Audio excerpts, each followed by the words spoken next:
And I said, "Oh my God, I am too ashamed and humiliated to lift up my face to you. My God, for our iniquities have risen higher than our heads, and our guilt has gone up to the heavens.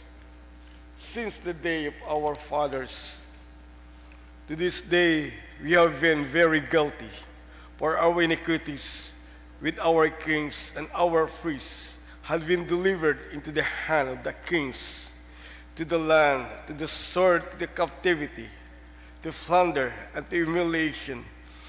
And each day, and now for a little while, grace has been shown from the Lord our God, to leave us remnant, to escape and to give pregnant to holy place, that our God may enlighten our eyes and give us a measure to revival in our bondage. For we were slaves, yet God did not forsake us in bondage, but He extended mercy to us in the sight of the kings of Persia, to rebuild His ruins, and to give us a wall in Judah to Jerusalem. The word of the Lord. Thanks be to God. Please stand for our responsorial psalm in Tibet 13. Our response is, "Blessed be God who lives forever." Altogether, blessed be God who lives forever. His courage and He has mercy. He has cast down the depths of the netherworld, and He brings up at the great abyss. No one can escape His hand. Response, Blessed be God who lives forever. praise Him, you children of Israel, before the Gentiles, for so He has scattered you among them. He has shown you His greatness and even there. Response, Blessed be God who lives forever. so now consider what He has done for you, and praise Him with full voice. Blessed be the Lord of righteousness, and exalt the King of ages. Response, Blessed be God who lives forever. in the land of my exile I praise Him. I show His power and majesty to sinful nation. Response, Blessed be God who lives forever. bless the Lord, all you His chosen ones, and may all you praise His majesty. Celebrate the days of gladness and give Him praise. Response, Blessed be God who lives forever. glory be to the Father, and to the Son, and to the Holy Spirit. As it was in the beginning, is now, and ever shall be, world without end. Amen.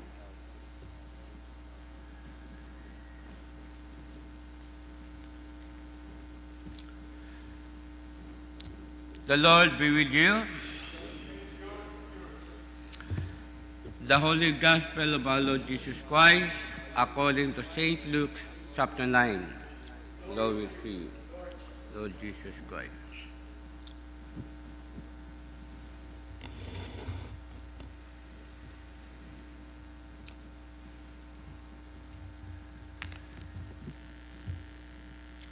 Then He called His 12 disciples together and gave them power and authority over all demons and to cure diseases. He sent them to preach the kingdom of God and to heal the sick. And He said to them, take nothing for the journey, neither stuff, nor bag, nor bread, nor money, and do not have 2 tunics apiece. Whatever house you enter, stay there, and from there depart.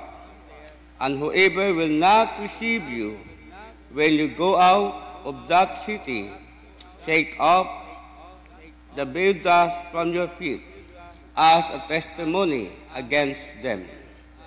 So they departed and went through the towns, preaching the gospel and healing everywhere. The Gospel of the Lord. Please be seated. Sa aton nga gospel, iya sa St. Luke chapter 9, verse 1 to 6. Dahil ginpadala ni Jesus Christ doon ang mga disciples, ang mga apostolis, dahil abuon doon anda nga natutunan kay Jesus. Kung siin si Jesus, gagto, ito man do mga disciples. Ngani, sa kabuhayon ng pag-iliba, ay gapati ako may andaron nga mga na-sayran ag na-experience. Kung ano, so dapat nanda nga himuon pag-abot sa kung ginapaabot ka ni atong Ginoong Kristo pag-abot sa mission. Ang ngani, makita naton nga ni si Ginoong Isos, gintawan sa daip, gahom, autoridad, nga magtabog it magain nga espiritu, magpamayad sa sarisaling mga sakit, agabi sa tanan, pagpahayag ko Ebanghelyo ko atong Ginoo, nga kung siya mapit lang maghari, Diyos iya sa bawat kalibutan. Agdayang sinayo, digi mawaga nga kung siya nag-abot man sa atong kabuhi, sa ray nga henerasyon. Nga kita tanan, nga matumuid Diyos, gintawag, gintawag, na magbantala Ebanghelyo, ang makita naton nga, pagi sa apostolis, nga maging halimbawa kita kanda, agdaya lo aton nga misyon, may pabot, duminsay Diyos sa mga tao, agutsanda makabaton, it kabuhi nga wat katapusan. Ang makita nato iya sa gospel, nga ginhambahan sa Jesus Christ, yang hindi handa magdaga it mga gamit maliban sa andang mga suksok. Meaning, ginapakita kanda, o Ginoo mag-provide kanda. Agdaya makita naton, nga kung si ngaro atong Ginoong Kristo ginsugo sanda, tubay ito. Sa ibang scripture, ay tubay ito, anda pagpanaw. Ang makita naton nga, sambilog, ga-intercede, sambilog, share full of God, ag doon ginahimo naton. Nadumduman ko nga ikato, nga bago pa kato ko sa Ginoo, no? Sa liberty pa kita. Hay, pag after karon it, Sunday worship, no? Sang adlaw, pagkahapon, ga-evangelize na kita sa plaza. No? Ga-evangelize kita mga young people, ito sa plaza. Ag bago kita agto kami kato, ay ga-pray kita kami. Una kita prayer, din the foundation naton pag-abot. Kung kita nag-evangelize, dagto sa Bible study, kung siya man kita nga ginsugod Ginoo, mag-obra sa itong mission, may pabot si minsay, una kita prayer. Dahil din the pundasyon naton, nga kung siya do prayer, hay diyon kita katon it, kalig-on it pagtuo. Sala pa, una, pag-meditate natin is Word of God. Kung ano aton i-share sa bulig ng Espiritu Santo. Ang pangatlo, una aton pagsalig sa Diyos. Kung wag kita pagsalig sa Diyos, ay wag magyapon.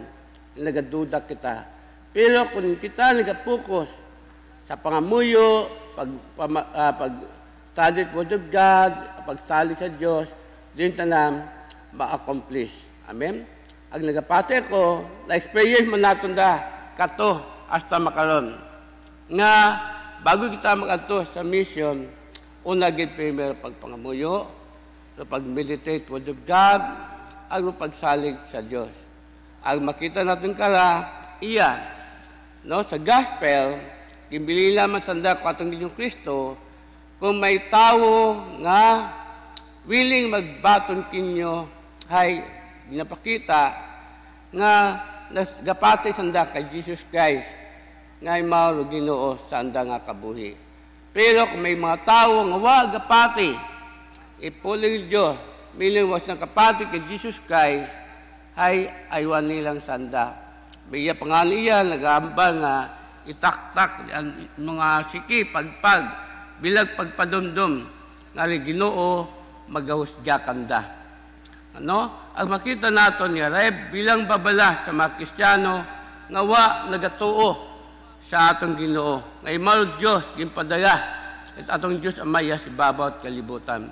Ngayon kita mga tumuo, nga ginilmay kita Ginoo, nga anuman ginapabot kita Ginoo, padang kita maging obedience.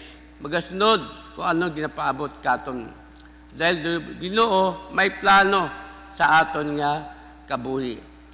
Ang makita naton, nga kung wa masanda na ila, magbatan, importante kaubran naton do aton nga mission na may kalipay sa aton nga tigsoon. Haman, kung niubran naton da, hay, nga, sa isa Ginoo, no, aton nga naubra. Dahil kung halin sa aton tigsoon, dahil makataot glory kana. Pero kung do tao nga nag-adto sa mission, nagbukod preparado, kayo na iginoron kung ano ang purpose. Ang makita natin iya, maigmanghod. Dahil pagpadumdum katon, bilang mga tumuo ni Kristo, bilang mga sumunod ni Kristo, kung kita nagapati, nagatuo sa atong Ginoo, hay ipabot naton duminsay Diyos. Nalaya, kung wa imaw, wa man kita. Amen? Ang makita natin maigmanghod, bukod niyang daya, hamang kita ginsugod Diyos, dahil may plano Diyos sa imo nga kabuhi. Dahil daya ng purpose. Nga kung si imbo ko niya man kita, nagapamati pulong Diyos, no? Kundi ato manda ikabuhi. Ito pulong Diyos sa atong kabuhi. Kung sino si Jesus sa atong kabuhi. Nganing nabaya, nabatay natin premi every Sunday. Go forth. Go forth into the world, rejoicing the power of the Holy Spirit. Meaning, kung ginasugo kita ay, ano itong response? Thanks be to God. Kung sa bagon, ubrahon natin do aton nga mission. Ibahan natin kung ano ginapaabot aton Ginoo, kung sino man kita gintawag, kung sino man kita hagto, sa eskwelahan, sa trabaho, no? Kung sino man sa opisina, sa bigit, sa tindahan, ay digit mawaga, gasigit akot po the blood sa tindahan. Ang doon makita natin nga, kaya ma-identify siyang katao ay Diyos nanon tagalira. No? Makita natin din, intaw makandat encouragement. Nga Ginoo una kanda. Agdaya man pagpadundom ka ito may mangod. Nga di naton pagbaliwalaon. Do ginapabot katon Ginoo ay kung aton doon baliwalaon, kita magyapon magapanabat sa Ginoo kung ano ginuban natin ya si bawat kalibutan. Kung ginsunod natin, daan pamaagi, uwa. Agdaya, reminders, katuntanan. Amen?